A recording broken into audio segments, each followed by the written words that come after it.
දැන් අපි ඉදිරිපත් කරන්න ඔයාලට ව්‍යුහගත රචනා ප්‍රශ්න පත්‍රය. එතකොට ව්‍යුහගත රචනා ප්‍රශ්න පත්‍රය බැලුවාම පුතේ අපි දන්නවා මේකේ පළවෙනි ප්‍රශ්නේ අනිවාර්යයෙන්ම 15 වෙනි පාඩම ජෛව ගෝලය කියන පාඩම ආශ්‍රිතව තමයි මේ ප්‍රශ්නේ තියෙන්නේ.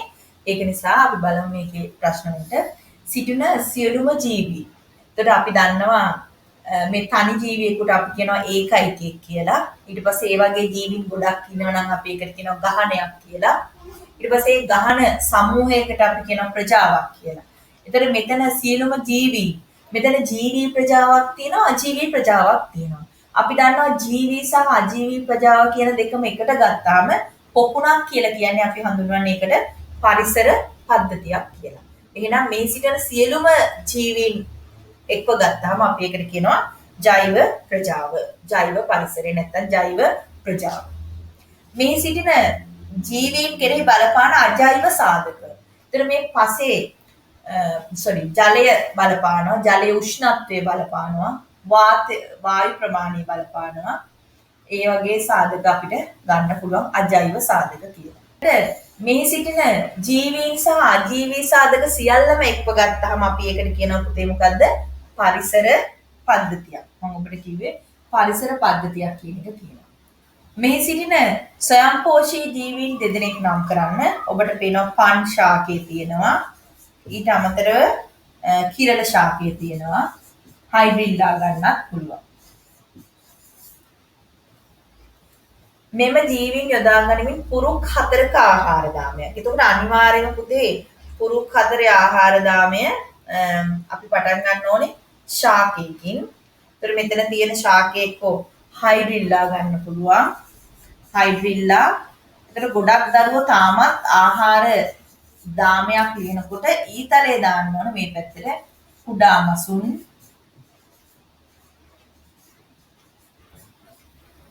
ඕනනම් අපිට මෙතෙන්ට ගන්න පුළුවන් කුඩා මසුන්ට කලින් ඒගොල්ලෝ මදුරු කීටයන් ආහාරයට ගන්නවා. මදුරු කීටයොත් ඉන්නවනේ. ඒක නිසා මදුරු කීටයන්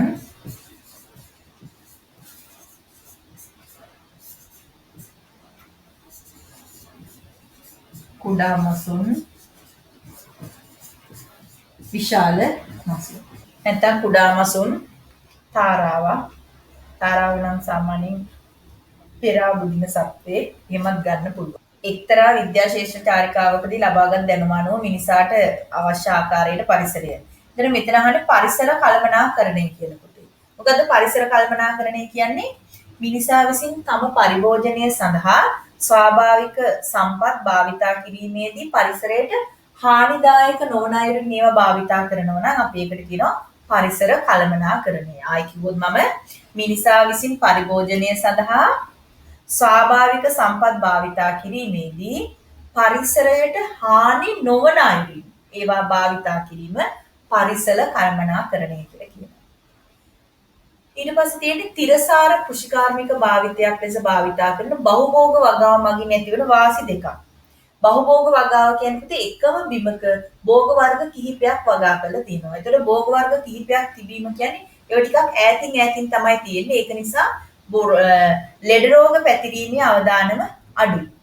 අනිත් එක තමයි ප්‍රතිරෝධී පලිබෝධ ඇතිවීම අඩු කරනවා. රෝග පැතිරීම යාමේ අවදානම අඩුයි. ඊට පස්සේ ප්‍රතිරෝධී පලිබෝධ ඇතිවීම අඩු කරනවා. ඊළඟට C කෘෂිකාර්මික දියුණුවේ අහිතකර ප්‍රතිඵලයක් ලෙස ගොවීන්ට වකුගඩු ආසාදනය. වකුගඩු රෝගය ඇති වෙන්න බලපාන හේතුවක්. මේකට බලපාන හේතුවක් තමයි පුතේ හේතු කිහිපයක් බලපාන එකක් තමයි කෘෂි රසායන ද්‍රව්‍ය භාවිතය.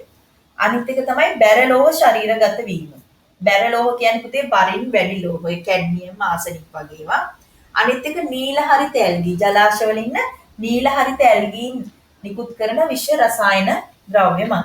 ඊළඟට ඔයාලට තියෙන එකක් තමයි මේ කාබන් පියසටහන සහ ජල පියසටහන කියන්නේ. එතකොට කාබන් පියසටහන කියන්නේ ඒතර යම් පුද්ගලයෙක් හෝ යම් ආයතනයක් විසින් නිෂ්පාදනයක් කරන්න භාවිතයට ගන්න භාවිතා කිරීමේදී වැය කරන නැත්නම් නිපදවන කාබන් ඩයොක්සයිඩ් ප්‍රමාණය අවම කරගන්න නම් අනිවාර්යයෙන්ම තමන්ගේ ගෙවත්තේ වගා කටයුතු කරගන්න පුළුවන් වුණොත් කාබන් පියසටහන අවම කරගන්න පුළුවන්.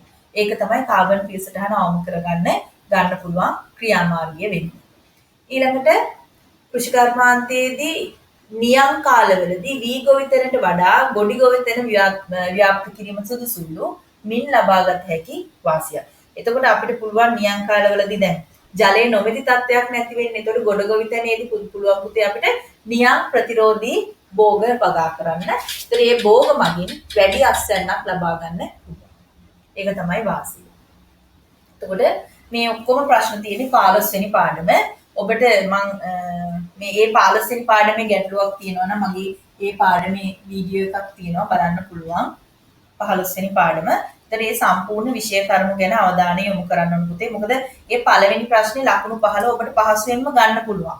ඒ සඳහා ඔබ ඒ පාඩම එක්වරක් හෝ දෙවරක් පරිශීලනය කිරීම විතරයි අවශ්‍ය වෙන්නේ. ඒක නිසා ඒකට අවධානය යොමු කරන්න. ඊළඟ දෙවෙනි ප්‍රශ්නේ අපි දන්නවා දෙවෙනි ප්‍රශ්නේ ජීව විද්‍යාව ප්‍රශ්නයක්. ඒතර මෙතන දීලා තියෙන සම්පූර්ණ පටක ශාක සහ සත්ත්ව කියන පටක වර්ග දෙකම තියෙනවා.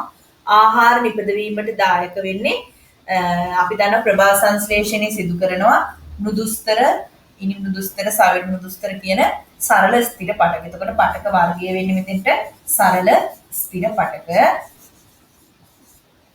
සත්ව දේහ තුල ද්‍රව්‍ය පරිවහනය කරන්න අපි දන්න දායක වෙන්නේ රුධිරය. ශාකයක ද්විතීක වර්ධනය සිදුවන්නේ මොන පටකෙන්ද? පාර්ශ්වික විභාජක පටක වලින්. මේකට එන්නේ රුධිරය. ඊළඟට තියෙන්නේ ශාකයක තියෙන සංකීර්ණ ස්ථිර පටකයක් වන ශෛලම පටකේ අජීවී සෛල වර්ගයක්. ශෛලම් පටකේ තියෙන අජීවී සෛල වර්ග තුනක් තියෙනවා. මොනවද? වාහිනී, වාහකාභ, අනිත් එක ශෛලමීය තන්තු.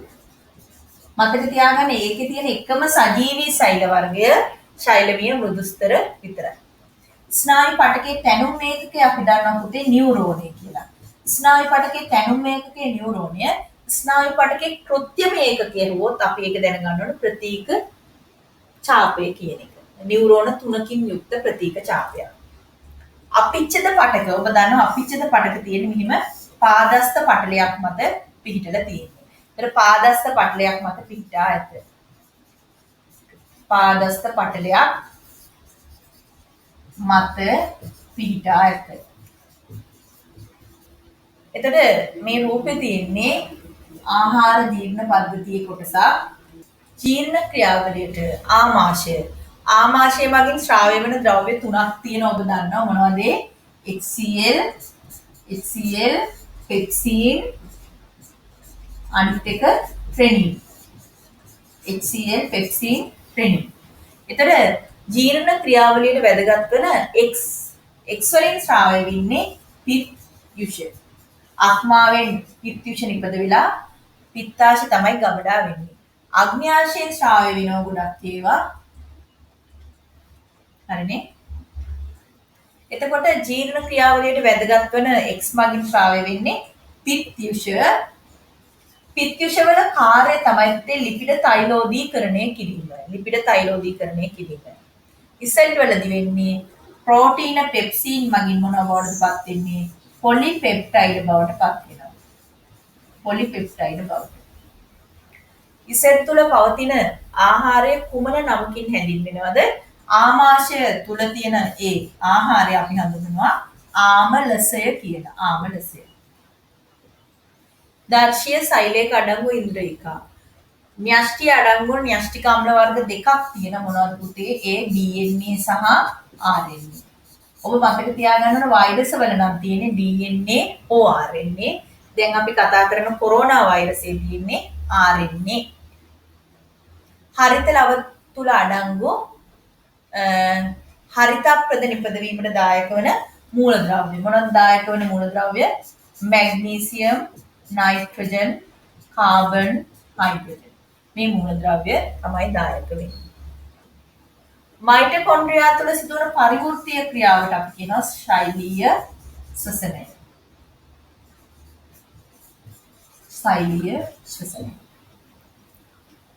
ග්ලූකෝස් හඳුනා ගැනීමට භාවිතා කරන රසායනික ද්‍රව්‍ය අපි ඉස්සෙල්ලා කතා කරා බෙනඩික්ට්.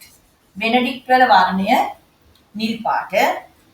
ඉහත ද්‍රව්‍ය එක්කල විට අවසන් වර්ණය. එතකොට මේක රත් කරායින් පස්සේ අවසන් වර්ණයේ ගඩොල් රතු. ඒ වර්ණය එනකොට එන වර්ණ පිළිවෙල මොකද්ද පුතේ? නිල්, කොළ, කහ, තැඹිලි, ගඩොල් රතු. සමහර වෙලාවට අපෙන් මේ වර්ණ විපර්යාසයක් ක්‍රමයෙන් අහනවා. නිල්, කොළ, කහ, තැඹිලි, ගඩොල් රතු. ඊළඟට අපි දන්නවා පිෂ්ඨ පරීක්ෂාවේ පියවර ලියන්න කිව්වොත් ඔබ ලියන්න ඕන පළවෙනි පියවර පත්‍රයේ ජලයෙන් තැම්බීම. ඇයි පත්‍රය අපි ජලයෙන් තම්බන්නේ? මේ පත්‍රය අජීවී බවට පත් කරන්න. අජීවී කිරීමට. එතන අජීවී කරාම වෙන්නේ පුතේ සෛල පටලවල පාරගම්‍යතාව වැඩි වෙලා සෛල ඇතුලේ තියෙන හරිත ලව තුල හරිතත්පද වර්ණිකය ඉවත් කරන්න පහසු වෙනවා. එනම් පත්‍රය අජීවී කරන්න. මධ්‍යසාරය උණුසුම් කරන්නේ හරිතප්‍රද වර්ණක ඉවත් කරන්න. මොකද පත්‍රයේ කොළ පැහැයෙන් තියදී අපි අයඩීන් දැම්මොත් අපිට පිෂ්ඨ පරීක්ෂාවේ නිරීක්ෂණ පැහැදිලිව ලබා ගන්න පුළුවන් වෙන්නේ නැහැ. එතකොට අයඩීන් දාන්න කලින් කොළ පාට අයින් කරන්න ඕනේ. ඒකට තමයි අපි මේ පියවර කරන්නේ. නම් පියවර තුන මොකද්ද? පත්‍රයේ ජලයේ තැම්බීම, ජල තාපකයක බහ මධ්‍යසාරයේ තැම්බීම, තුන්වෙනි පියවර තමයි ජලයෙන් සෝදා අයඩීන් දමා නිරීක්ෂා කිරීම. ඇයි අපි මධ්‍යසාරයේ උණුසුම් කරනකොට ජල තාපකයක් භාවිත කරන්නේ? ජල තාපකයක් භාවිතා කරන්නේ මධ්‍යසාර වහ ගිනි ගන්නා සුළු. ඒක කෙලින්ම දැලට අල්ලලා රත් කරන්න සුදුසු නැහැ. ඊළඟට සාගර ජලයේ සමජාතීය මිශ්‍රණයක්. එහි සංඝටක ලෙස විවිධ ලවණ වර්ග අඩංගු වෙනවා. එහි අඩංගු ලවණ වර්ග දෙකක්. මොනවද පුතේ ලවණ වර්ග? සාගර ජලයේ අඩංගු ලවණ වර්ග විදිහට අපිට ගන්න පුළුවන්. Sodium chloride, magnesium chloride. පහත රූපයේ පෙන්වා ඇත්තේ ඝන හෝ ද්‍රව. ඇත්තටම මේ වර්ණලේඛ ශිල්පය ගැන අපි අවධානය යොමු කරන්න ඕනේ. මේක විෂය නිර්දේශයට අලුතෙන් ඇවිල්ලා තියෙන්නේ.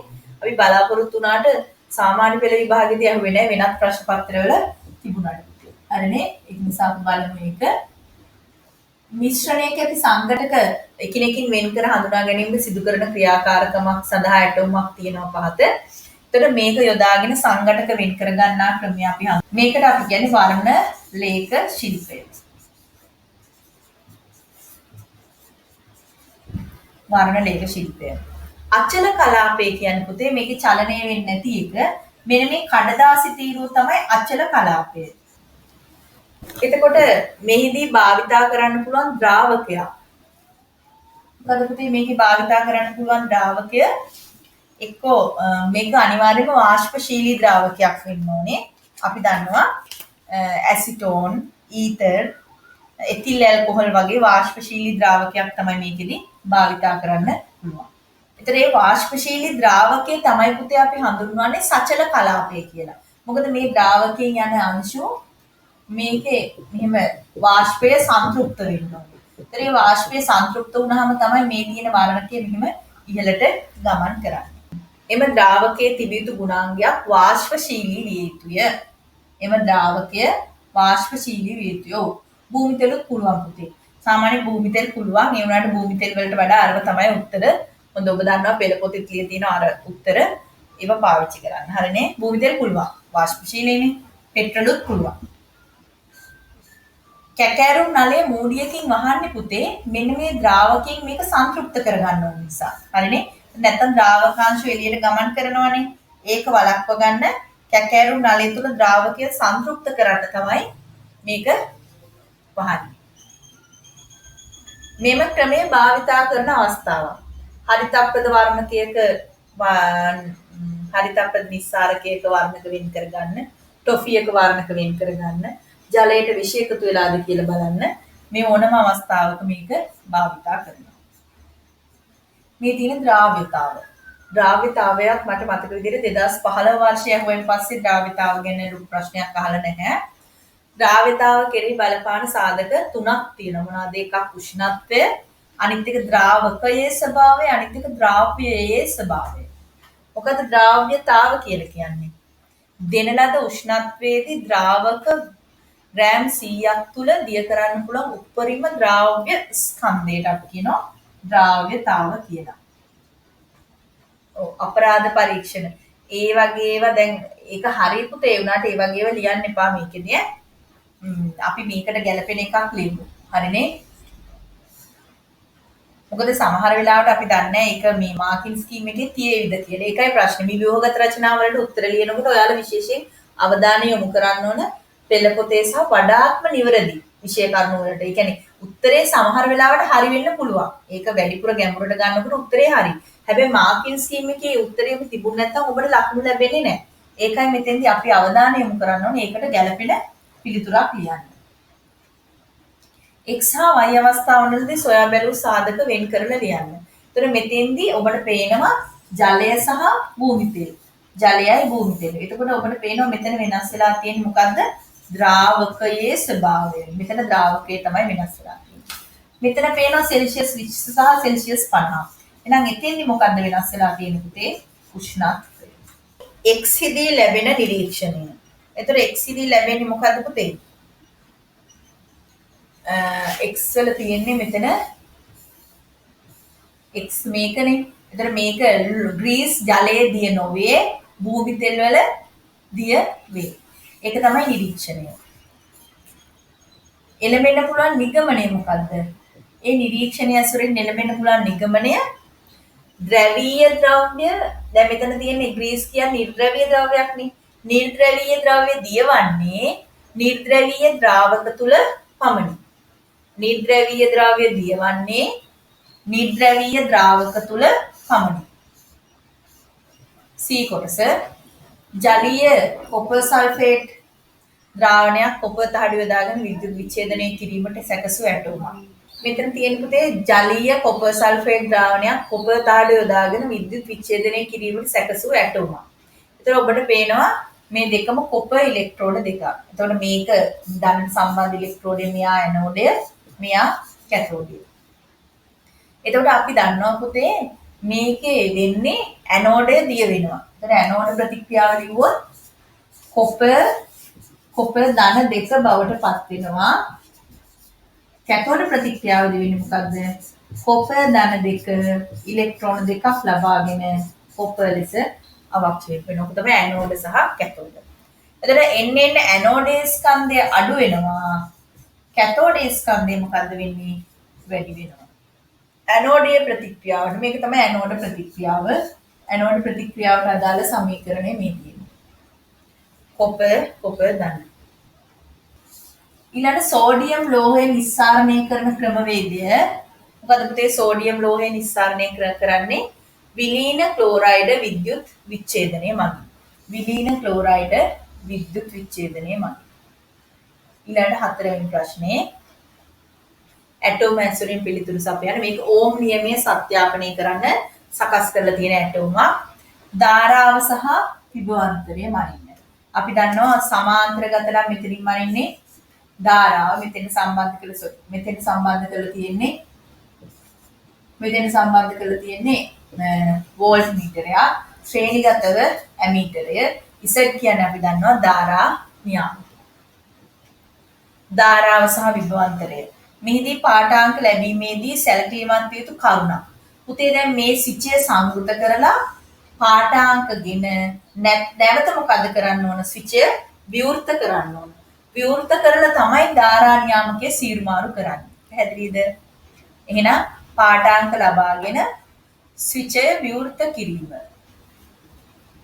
නැත්තම් මොකද මේකේ උෂ්ණත්වය මේ නික්‍රෝම් කම්බිනගරේ උෂ්ණත්වය වෙනස් වෙනවා. අපි ඕම් නියමයේ කියන්නේ මොකද්ද?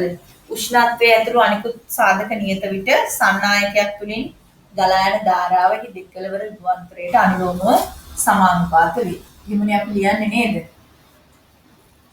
ඒක නිසා ස්විචේ වසා පාඨාංක ලබාගෙන නැවත ස්විචය විවෘත කිරීම. ඒක තමයි සැලකිය යුතු කරුණ.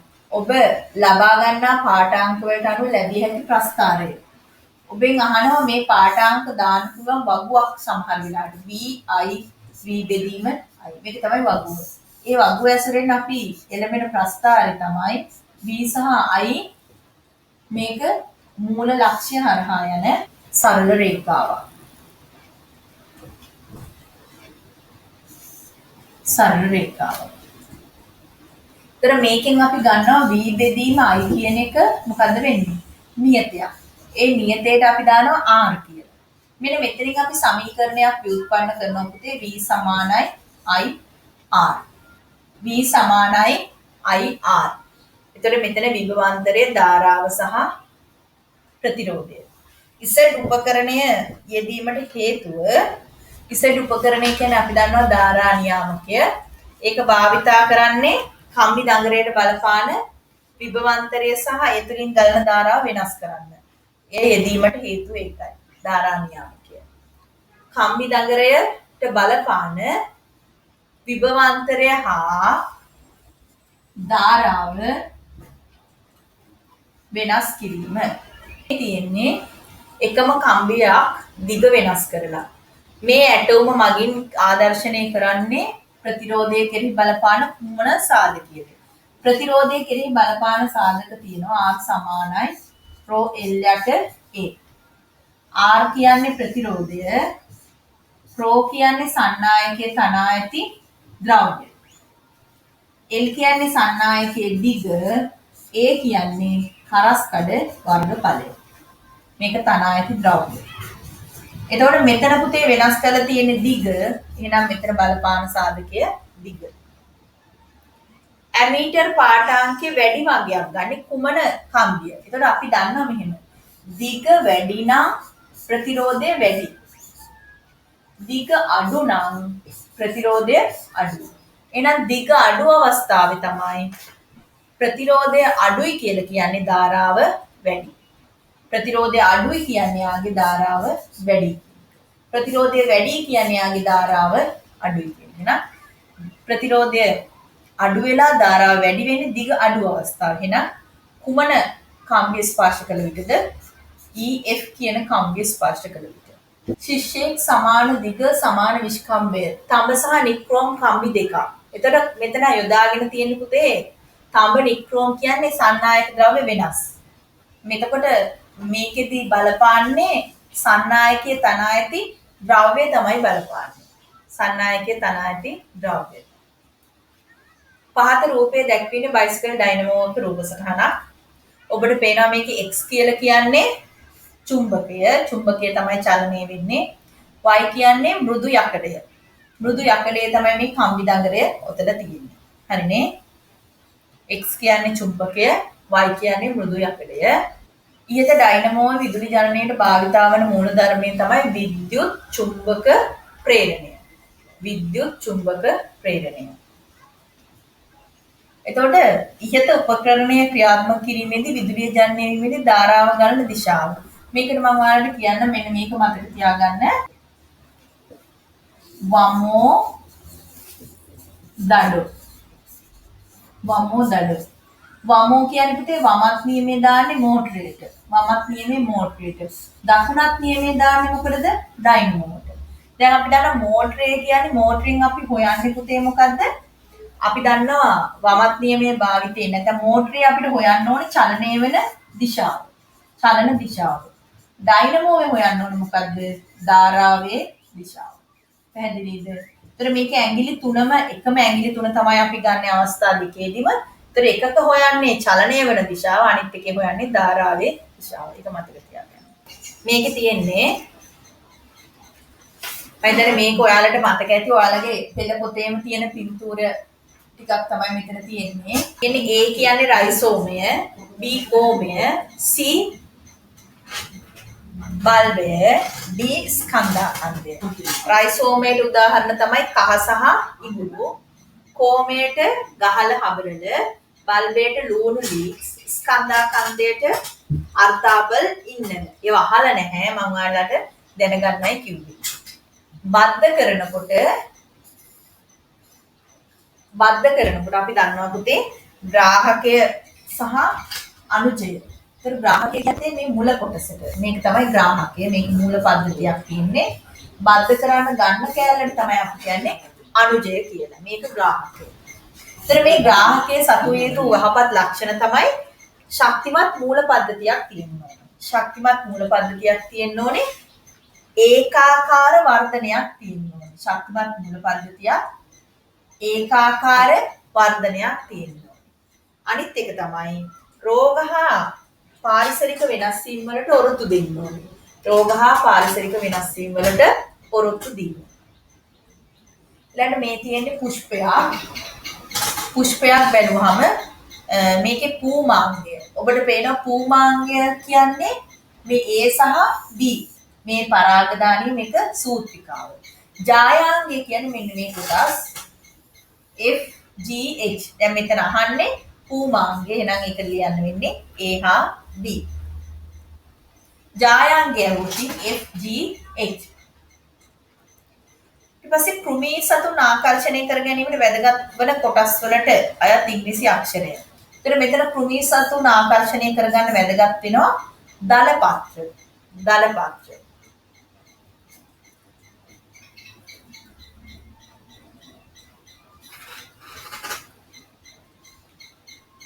එවැනි පුෂ්පයක තිබිය යුතු තවත් ලක්ෂණ. අපි දන්නවා කෘමී ආකර්ෂණය වන පුෂ්පයක නම් මధు කෝෂ තියෙනවා පුතේ. මధు කෝෂ එහෙම නැත්නම් මල් පැණි තිබීම. අනිත් එක තමයි පරාග කණිකා ඇල්ල සුළු වීම. පරාග කණිකා කෘමීන්ගේ පාදවල ඔය ඇඟේ ඇලුනොත් තමයි ඉන්න තවත් මලකදී පරාගණය සිදු වෙන්න පුළුවන්. එතන මෙතන තියෙන්නේ විභාජනය. එතන ඔයාලට පේනවා මෙතන තියෙන මොන විභාජනයද පුතේ? මාතෘ න්‍යෂ්ටියේ තියෙන වර්ණ දේහ වලින් හරි අඩක් ලැබලා තියෙනවා. අපි මේ විභාජනයට කියනවා ඌනන විභාජනය. ඌනන විභාජනයේ සිදු වෙනවා පරාගධානියේ සිදු වෙනවා ඊට අමතරව ඩිම්බ කෝෂය තුළ සිදු වෙනවා H. A සහ H. පරපරාගණය කියන්නේ යම් පුෂ්පයක පරිණත පරාග. මතක තියාගන්න මේ පරිණත කියන වචනේ තිබුණ නැත්නම් මාකින් ස්කීම් එකේ ලකුණු දෙන්නේ නැහැ. යම් පුෂ්පයක පරිණත පරාග කලංකේ මත වෙනත් පුෂ්පයක මෙතන පරපරාගණනේ වෙනත් පුෂ්පයක කලංකේ මත තැන්පත් වීමට තමයි අපි කියන්නේ පරපරාගණය කියලා. යම් පුෂ්පයක පරිණත පරාග වෙනස් පුෂ්පයක කලංකේ මත තැන්පත් වීම. පුෂ්පයක ස්වපරාගණය වළක්වන්න තියෙන අණුවර්තන. මොනවද පුතේ ස්වපරාගණය වළක්වන්න තියෙන අණුවර්තන? එකක් තමයි බහිරාවර්තී රේණු. අනිත් එක ස්වවන්ද්‍යතාව. අනිත් එක අසම පරිණතිය. අනිත් එක විෂම කීලතාව. තව තියෙනවා යෝග බාධකතාව. ඔය වගේ ගොඩක් තියෙනවා. බීජ ප්‍රරෝහණය සඳහා අත්‍යවශ්‍ය සාධක මොනවද?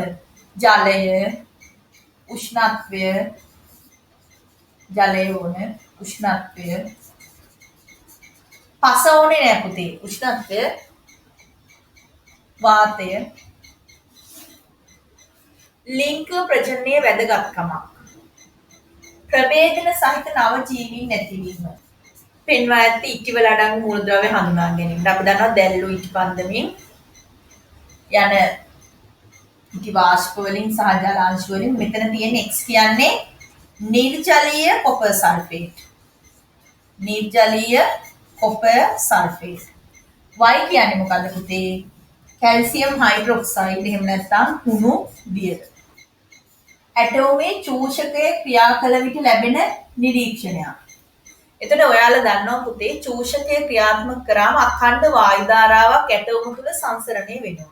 එතකොට අඛණ්ඩ වායු ධාරාවක් සංසරණය වෙනකොට නිර්ජලීය කොපර් සල්ෆේට් X කියන එක මොන පාට වෙනවද? සුදු පාට වෙනවා. සුදු පාට එක මොන පාට වෙනවද? නිල් පාට වෙනවා. අවර්ණ මුණු දියර මොන පාට වෙනවද?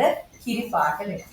ඉහත නිරීක්ෂණයේ අනුව එළඹිය හැකි නිගමනය තමයි ඉටිපන්දමේ මොනවද තියෙන්නේ? කාබන් සහ හයිඩ්‍රජන් මූලද්‍රව්‍ය අඩංගු. ඉටිපන්දමේ ඉටිවල කාබන් සහ හයිඩ්‍රජන් අඩංගු. බොරතෙල් වල සංඝටක වෙන් කර ගන්නා ක්‍රියාවලිය. භාගික ආසවනය. මේක තමයි සංඝටක වෙන් කර ගන්නා ක්‍රියාවලිය. බොරතෙල් වල අඩංගු කාබනික සංයෝග පොදුවේ හඳුන්වන්නේ අපි හයිඩ්‍රෝකාබන කියලා. හයිඩ්‍රෝකාබන කියලා. ඒතර මෙම ව්‍යුහයෙන් දැක්වෙන හයිඩ්‍රෝකාබනයේ පොදු නම තමයි හයිඩ්‍රෝකාබනයේ නම උඹට පේනවා ද්විත්ව බන්ධනයක් තියෙන කාබන් පරමාණු දෙකක් තියෙන මෙම ව්‍යුහයෙන් දැක්වෙන හයිඩ්‍රෝකාබනය එතීන්. එතීන්. ඒක භාවිතා කළ නිපදවන බහු අවයවකය පොලිඑතීන් නැත්නම් පොලිතීන් කියලා කියනවා. පොලිඑතීන් නැත්නම් පොලිතීන්. මේක ඒක අවයවය. මොකද්ද පුතේ මේකේ? මේකේ පුනරාවර්තන ඒකකය. පුනරාවර්තන ඒකකය මොකද්ද? ඒක අපි බැලුවොත් මේක නැවත නැවතත් භාවිතා වෙන්න අපි දන්නවා මේ දිත්ත බන්ධනය කැඩිලා මෙහෙම තියෙනවා නම් මේක තමයි පුනරාවර්තන ඒකකය. ඔබගෙන් අහනොත් මේක තමයි පුනරාවර්තන ඒකකය. මේක බහුවාවකයක් විදිහට දක්වනවා නම් අපිට මෙහෙම කොටු වරහණක් දාලා මෙතෙන්ට එන් කියලා දැම්මොත් ඒක තමයි බහුවාවයක්. මේක ඉහත නිරීක්ෂණ අනුව එළඹෙන්න පුළුවන් නිගමනය පුතේ ඉටිවල කාබන් සහ හයිඩ්‍රජන් අඩංගුයි කියන එක. ඊළඟට පහත් සඳහන් ද්‍රාවණ ඇසුරෙන් පිළිතුරු සපයන්න. ප්‍රබල අම්ලය. ඔබට පේනවා මෙතන තියෙන ප්‍රබල අම්ලය තමයි HCl. පොටෑසියම් හයිඩ්‍රොක්සයිඩ් සහ සල්ෆියුරික් සම පරිමා මිශ්‍ර කරන්න.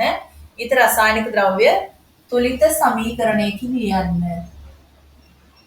තුලිත සමීකරණයකින් ලියන්න. පොටෑසියම් හයිඩ්‍රොක්සයිඩ් ධන H2. මෙතන HCl ලියන්නත් පුළුවන් සල්ෆියුරික් ලියන්නත් පුළුවන්. හරිනේ ප්‍රබල අම්ලයක්නේ. H2SO4 හැදෙන්නේ K2SO4 ධන H2. මෙතෙන්ට දෙකයි. එතන ඔබට පේනවා මේන් මවුල දෙකක් එක්ක මේන් මවුල කීයක් ප්‍රතික්‍රියා කරන්නේ? එකක්. එහෙනම් ඒ අනුව මේක තමයි ප්‍රතික්‍රියාව. එතකොට ඊට රසායනික ප්‍රතික්‍රියාව තුළිත සමීකරණයේ මේක මෙවැනි ප්‍රතික්‍රියාවක් සිදුවන ක්‍රියාව. මේකෙදි තාපදායක ප්‍රතික්‍රියාවක්. තාපදායක ප්‍රතික්‍රියාවක් සිදු වෙන්නේ මේක ද්විත්ව විස්ථාපන ප්‍රතික්‍රියාවක් විදිහට අපිට කියන්න පුළුවන්. ද්විත්ව විස්ථාපන එක. තාපදායක ප්‍රතික්‍රියාවක් තමයි සිදු වෙන්නේ. ප්‍රතික්‍රියාව අවසානයේ ලැබුණු ද්‍රාවණය නිල් හා රතු ලිට්මස්. එතකොට මේ දෙකේ සම පරිමාණු අරගෙන තියෙන්නේ. ඒ කියන්නේ මේකෙන් මිලිලීටර් 5ක් ගත්තොත් මේකිනුත් මිලිලීටර් 5යි. එතකොට ඔයාලට පේනවා පුතේ මේකෙන් වැය වෙන ප්‍රමාණය වැඩි මේකෙන් වැය වෙන ප්‍රමාණයට වඩා. ඒ කියන්නේ මේකෙන් 5ක් ගියොත් මේකෙන් 2.5යි වැය වෙන්නේ. එහෙනම් මේ ද්‍රාවණය ඉතුරු වන ද්‍රාවණය ආම්ලිකයි. ඒක පේනවද? ඒ කියන්නේ පොටෑසියම් හයිඩ්‍රොක්සයිඩ් දෙකක් එක්ක මේන් එකයින් ප්‍රතික්‍රියා කරන්නේ. ඒතර අපි මිලිලීටර් 5ක් ගත්තොත් මේකිනුත් 5ක් ගත්තොත් මේක ඉතුරු වෙනවා සල්ෆියුරික් 2.5. එහෙනම් අපි දන්නවා අම්ල නිසා මොකක්ද ආම්ලික ද්‍රාවණයක් නිල් ලිට්මස් අනිර නිල් ලිට්මස් රතු කරනවා. අනිර අම්ල නිල් ලිට්මස් රතු කරනවා. ඒතර මෙතන බාෂ්මික ද්‍රව්‍යකුත් නැහැ. අනිත් එක රතු ලිට්මස් දැම්මට වෙනසක් වෙන්නේ නැහැ රතු පාටම තමයි. හරිනේ? රතු ලිට්මස් දැම්මට වෙනසක් වෙන්නේ නැහැ රතු පාටම තමයි. පහළ දක්වා ඇති ආවර්තාවකයේ කොටසක්. ඒ දක්වා ඇති සම්මත සංකේත නොවේ. ඉහත මූලද්‍රව්‍ය අතරින් ඒක පරමාණුක වායු. අපි දන්නවා මෙන්න මේ 8 වෙනි කාණ්ඩයේ තමයි ඒක පරමාණුක වායු තියෙන්නේ. ඒක පරමාණුක වායු ලෙස පවතින මූලද්‍රව්‍ය තමයි මොකද්ද? B කියලා අපි හඳුන්වන්නේ. B. මෘදු ලෝහයක් වන අතර කැපූ විකස ද්විදීවන් දිස්නයක් ඇත. ඒතර ඔයාලා මෙන්න මේක මතක තියාගන්න පුතේ. අපි කතා කරන ලෝහ වලින් මෘදු ලෝහයක් කියපු ගමන් ඔබට මතක් වෙන්න ඕනේ සෝඩියම්. එතකොට මෙතන තියෙන සෝඩියම්. එතකොට මේ වගේ ආවර්තාවක් දුන්නොත් පුතේ ඔබට පුළුවන් ආවර්තාවකේ හරි මූලද්‍රව්‍ය ටික මෙතන ලියා ගන්න. එතකොට ඔබට පහසුයි මේ ඊතුරු මූලද්‍රව්‍ය හඳුනා ගන්න. මේ carbon, nitrogen, chlorine, sodium, silicon, chlorine. මේ මූලද්‍රව්‍ය ටික ලියාගත්තාම අපි දන්නවා මෙතන මූලද්‍රව්‍ය තොරණ කොයි වෙලාවකවත් සෝඩියම් කියලා ලියන්න එපා. හරිනේ? සංකේත ඒ ඇසුරෙන් පිළිතුරු ලියන්න. ඒ කියන්නේ සංකේත වලින් තමයි අපිට පිළිතුරු ලියන්න තියෙන්නේ. විද්‍යුත් ඍණතාව. අපි දන්නවා පුතේ විද්‍යුත් ඍණතාව අපිට ප්‍රස්ථාරයේ අඳින්න උනොතින් D වල විද්‍යුත් ඍණතාව Fg. ඒතර අපි දන්නවා D වල විද්‍යුත් ඍණතාව ඊට වඩා වැඩි F ජීවල උපරිමයි ඊළඟට අඩු වෙනවා. එතකොට මේක විද්‍යුත්නතාව ක්‍රමයෙන් වැඩි වෙලා ඊට පස්සේ අඩු වෙනවා. ඔන්න ඔය විදිහ එකක් තමයි අපිට අඳින්න තියෙන්නේ. ඉහළ දැක්වෙන මූලද්‍රව්‍ය අතරින් බහුරූපී ආකාරයක් වන විද්‍යුතයේ සන්නයනය වන මූලද්‍රව්‍ය. අපි දන්නවා විද්‍යුතයේ සන්නයනය වෙන බහුරූපී ආකාරයක් අපි කතා කරන්නේ එකයි D මූලද්‍රව්‍ය. ඊළඟට අපි 7 වෙනි ප්‍රශ්න බලමු.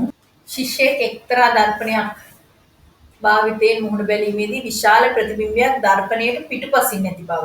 ඒතකොට විශාල ප්‍රතිබිම්බයක් අපිට ලබා දෙන දර්පණ වර්ගය තමයි අපි දන්නවා අවතල දර්පණ.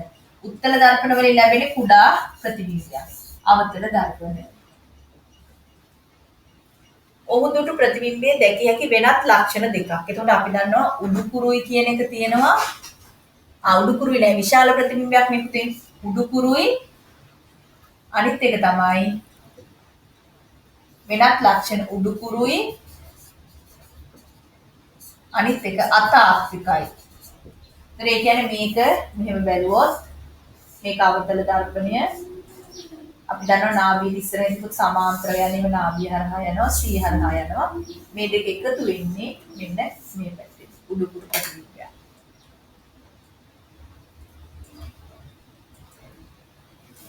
ඊළඟ එක නාභිය දුර වගේ 15යි 30යි ඊටත් වඩා ඈතින් තමයි වස්තුව තියලා තියෙන්නේ. එහෙනම් සමාන්තරව යන්නේවා නාභිය හරහා යනවා.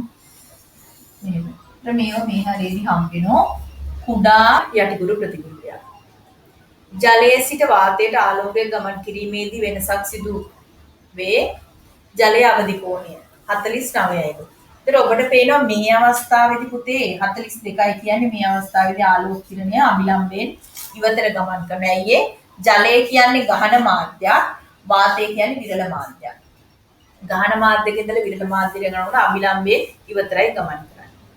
මෙන්න අවදි කෝණයට වඩා වැඩි කෝණයකින් පතනය වුණොත් අපි දන්නවා ඊට පස්සේ මොකද්ද වෙන්නේ? පූර්ණ අභ්‍යන්තර පරාවර්තනය වෙනවා. මේ දෙකම අංශක 52ක් වෙන විදියට. ස්නෙල් නියමයෙන් කියන්නේ මොකද්ද පුතේ? පතන කෝණයේ සයින්යත් වර්තන කෝණයේ සයින්යත් අතර අනුපාතය නියතයක් කියනවා. sin i බෙදීම sin r කියන එක නියතයක්. එතන මෙතන sin i කියන එක අපි දැනගත්තා 42යි. කියන්නේ sin 42යි. sin r කියන එක තියෙනවා sin 62යි. sin 62යි. එතන sin i වලාගේ දීලා තියෙනවා 0.669ක්. මෙතනගේ දීලා තියෙනවා 0.882ක්. එතකොට මේක මේකෙන් බෙදුවහම ආසන්න වශයෙන් උත්තර එනවා 0.75. ඇත්තටම මේක අපහසු නෑ පුතේ. ආදේශ කිරීමක් විතරයි කරන්න තියෙන්නේ. මොකද දත්තයන් ටික ඔයාලට දෙනවා ගානේ. පහත විස්ථාපන කාල ප්‍රස්ථාරයෙන් ජල තරංගයක් දැක්වෙනවා. කම්පන සංඛ්‍යාතය කියන්නේ මොකක්ද පුතේ? තත්පර එකකදී ඇතිවන කම්පන සංඛ්‍යාව. සංඛ්‍යාතය කියන්නේ සංඛ්‍යාතයේ මයිනේ ඒකකයේ හර්ට්ස් ඔබ දන්නවා. තත්පර එකකදී ඇතිවන කම්පන සංඛ්‍යාවට අපි කියනවා සංඛ්‍යාතය කියලා. ඊළඟට මෙම තරංගයේ තරංග ආයාමයේ මීටර් 10ක්ලු තරංගයේ ප්‍රවේගය හොයන්න. එතකොට අපි ප්‍රවේගය හොයන්න නම් දැනගන්නේ මොකද්ද? v සමානයි f ලැම්ඩා. එතකොට මෙතන සංඛ්‍යාතය මෙන්න තත්පර එකක්. තත්පර එකක් යනකොට කම්පන සංඛ්‍යාව මෙතන එක කම්පනයක්, මෙතන කම්පන දෙකක්. එහෙනම් කම්පන සංඛ්‍යාව 2.5 හර්ට්ස් මතක තියාගන්න. 1 2 2.5 හර්ට්ස්. එහෙනම් අපිට ප්‍රවේගය හොයන්න පුළුවන් f 2.5 ලැම්ඩා 10යි. 2.5 වැඩි කිරීම 10 කියන්නේ 25යි ms ඍණ 1. ඊළඟට තුන්වෙනි කොටස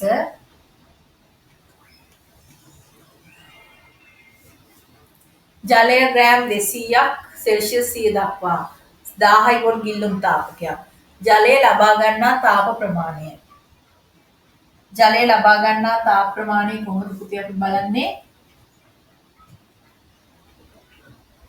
Q සමානයි mc θ ස්කන්ධය 200යි 1000න් බෙදනවා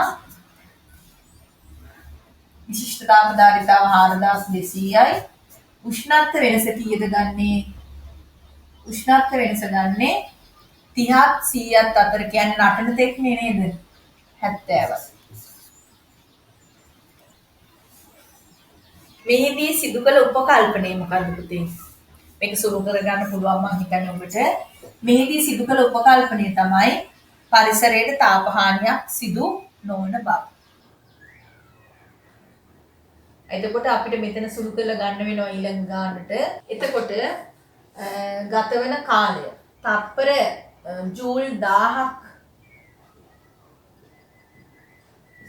1000ක් දෙන්න නම් තප්පර 1යි. ඒ කියන්නේ තප්පරේ ජූල් කියන්නේ ඒක. 1000කින් එකක් නම්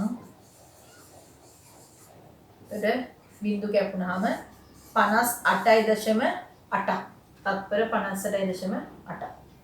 ශාකයක සිදුවන ජීව ක්‍රියාවක් ආදර්ශයට සැකසූ ඇටුමක් අපි මේකට කියන වෘද්ධිමානය කියලා. මේකෙන් මනිනු ලැබෙන ක්‍රියාව තමයි පුතේ වර්ධනය කියලා කියන්නේ. x හා y නම් කරන්නලු. x කියන්නේ භාරය, y කියන්නේ දර්ශකය. ඉහත ආකාරයේ ඇටෝමක් x භාරය y දර්ශකය.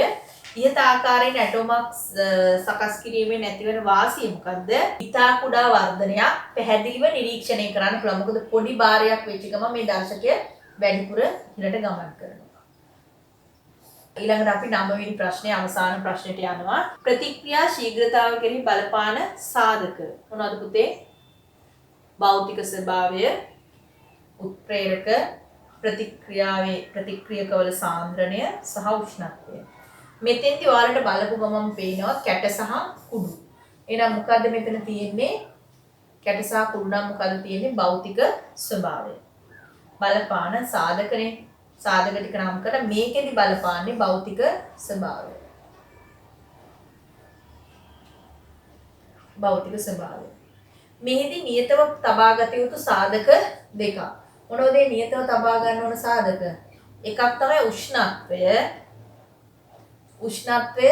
අනිත් එක තමයි ප්‍රතික්‍රියකවල සාන්ද්‍රණය. උෂ්ණත්වය සහ ප්‍රතික්‍රියකවල සාන්ද්‍රණය.